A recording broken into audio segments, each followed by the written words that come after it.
it becomes a super scalable, super viral movement, and they can implement this within their cafeteria or whatever environment they're in. So doesn't matter if we're in the context of a family, a corporate, a school, or simply an individual. Everyone can join. And of course, with the power of social media, it just speeds up that viralness. Welcome, David. Well, thank you. Thank you for having me. David, it's a real pleasure. Hope you're well. Yes, have been looking forward to this. Very excited. So David, why don't you tell everybody a little bit about what you actually do? Right, so we're based in Hong Kong, but with footprints and impact across Asia and the world. I started this back in 2012, 8 years ago, before too many people were at that time, talking, not too many people at that time were talking about plant-based, food revolution, and what's wrong with the livestock industry and why we have to change. But with all the science have been pointing to the same conclusion, which is with 8 billion population today and very soon 10 billion, our food system is bound to collapse. Our meat system is bound to collapse. Now, of course, little did we know that 8 years later today, really, it is completely failing us and is creating public health crisis, including, of course, the pandemic right now, climate change. Clearly, we are really on the verge of a global disaster, point of no return. So our organization is multi-pronged. We have our food tech innovation that create plant-based meat analog.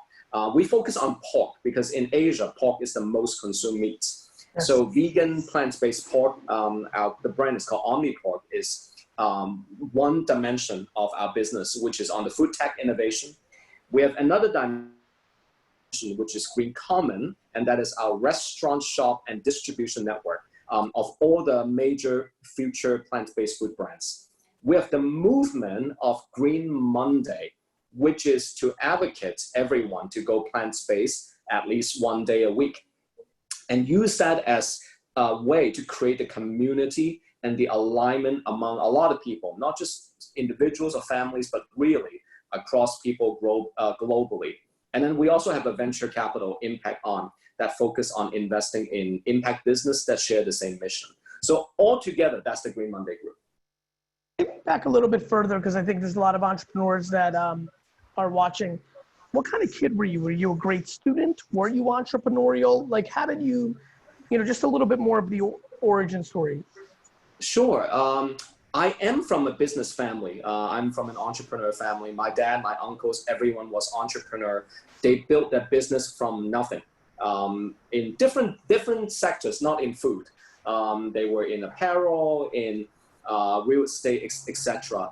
But I guess it's the problem-solving mindset of entrepreneurs that when you see problems, we see opportunities, and we see that how can we address that.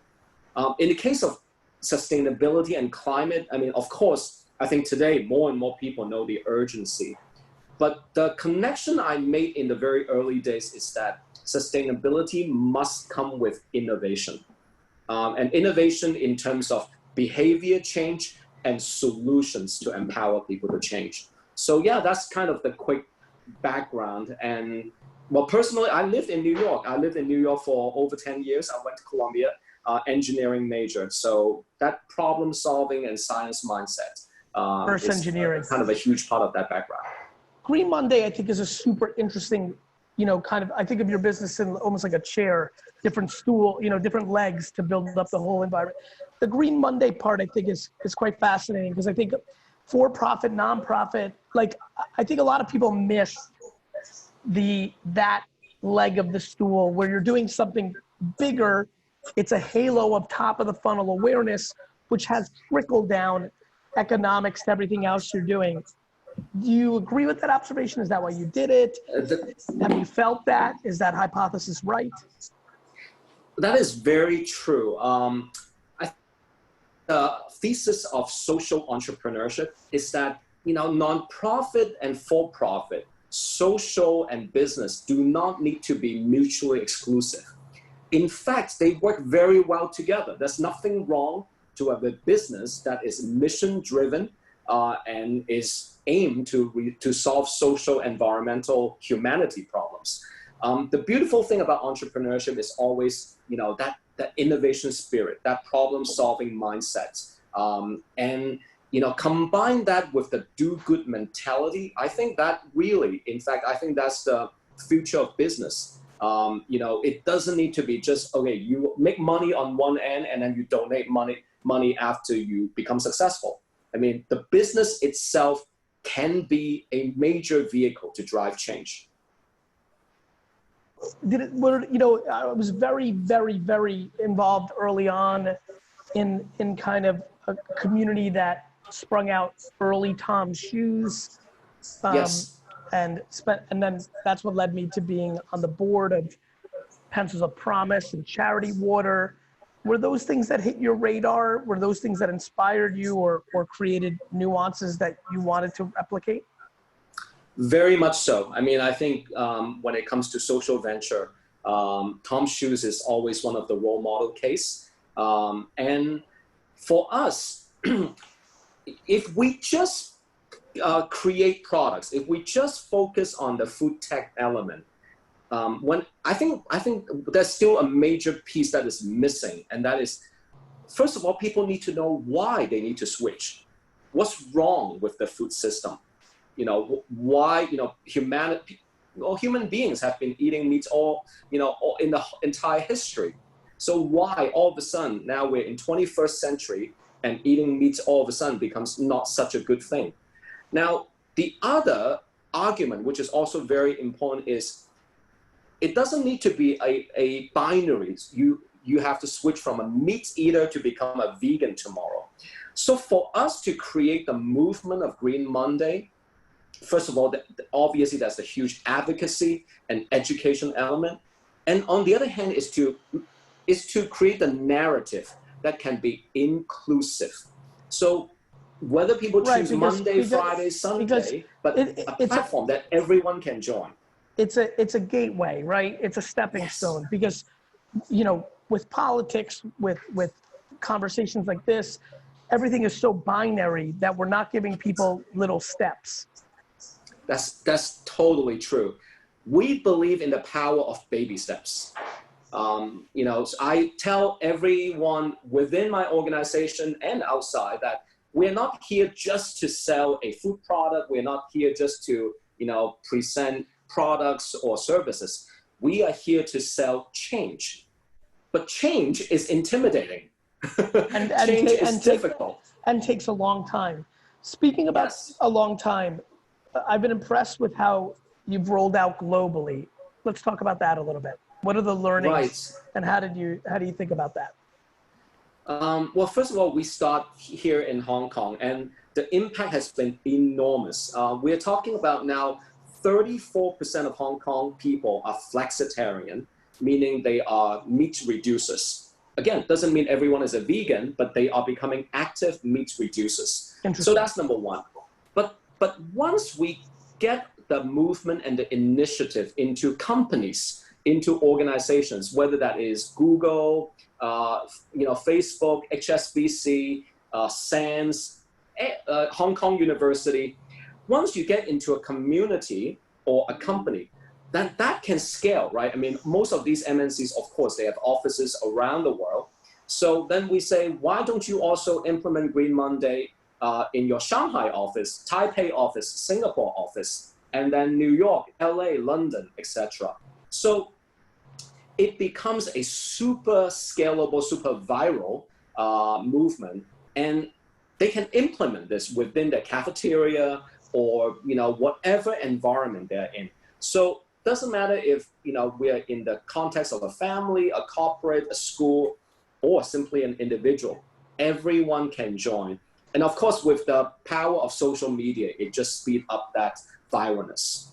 David, you have such an interesting mission to change people's behavior while building awareness for the brand, and then having the, that's an interesting challenge. Actually, I have a little bit of a left field question. One thing I've been spending a lot of time thinking about is how challenging a society is when everything becomes politicized. Literally everything. It is challenging. I would argue, and I'm not educated on this, but I live in the world and I pay attention to the conversation about meat and veganism and all that stuff. Do you feel like people are, there's so much progress when I hear about that number in Hong Kong. Obviously, I'm pretty worldly with my travels and my social listening, so I see this movement gaining momentum. Do you, as somebody who's on a mission, do you worry that it goes from more of like a scientific, conversational, just theoretical, like a real food conversation, world conversation, environmental conversation?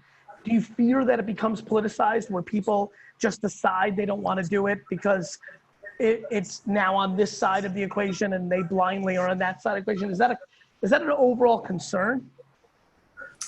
Well, there are always going to be deniers. There are always going to be naysayers. I think that applies to anything we do. I think the ironic part is that, anyone, look out, it's July right now and weather is just chaos. Is at the last 12 months were the hottest 12 months ever, okay, in the history of the planet. And then obviously we still have the pandemic going on. And then when it comes to animals, African swine fever has been devastating the hog industry in China and many other countries as well. I mean, these are just hard facts that cannot be denied. So, I mean, for us, on one hand is to create the inclusive movement. We are not trying to shame anyone. We're not trying to demonize any company. Actually, I'm sorry to interrupt you, but it's something I've been thinking a lot about, and you used it, shame. I think, we live in a world where a lot of people have become resellers of fear and resellers of shame. And I really am taken aback by you bringing up that word because it's been very much the number one thing on my mind the last month, that word. I'm excited to hear you say that. Have you noticed how that approach really creates a very quick close down conversation and kind of like absolutely and in your space? I mean, I have so many friends on the coast that do when it comes to this food conversation, environment conversation, do go into shame land, and I find it very ineffective. And I'm very much on board with them, and I'm trying to, conversate with them about like, hey, there might be a different tone because humans by nature shut down when that hits them. That's the reason why the narrative is so important. I mean, not to antagonize, not to attack, but rather let's create the new food paradigm that is truly better, healthier, more sustainable for everyone, and create food that tastes as good, if not better. Now, at the end of the day, by the way, on the record, because of enjoyment. By the way, on the record, because I don't want to use I don't know which one it was, so I don't want to get this wrong. But on the record, I actually prefer a meat substitute product on the meat side because of just the texture. What's funny is I think a lot of people say no before they try, and I think that there is a large majority of people out there whose palates, I grew up in the wine business, so I'm very in tune with palate. I was taken aback of like, oh, okay, there's some things that I don't like as much in this product as, let's say, the meat version. But ultimately what I realized is, wow, I like it slightly better because of the texture. And I was fascinated by it. I wish more people experiment. I used to do it around oysters and sea urchins because I was a very exotic eater, and a lot of my friends just said no, and I would ask them, have you ever had it? And they go, no, but I know I won't like it. And that would always break my heart. But I think that's a very important point, David. I think everybody needs to have at least a couple at bats with these alternatives because they may be stunned that they forget about everything else. You just might think it's more delicious. We recently launched our vegan spam. It's called Omnipot Luncheon. It's vegan spam. And everyone who tastes it is blown away. And this is actually a guilt-free version, that you don't have to worry about it being carcinogenic or unhealthy or all of that. So Once you take that into account, plus the fact that they taste great, I mean, actually people are very eager to move to the new paradigm. David, thank you so much for your time. Continue the push. We wish you well. Thank you. It's my pleasure.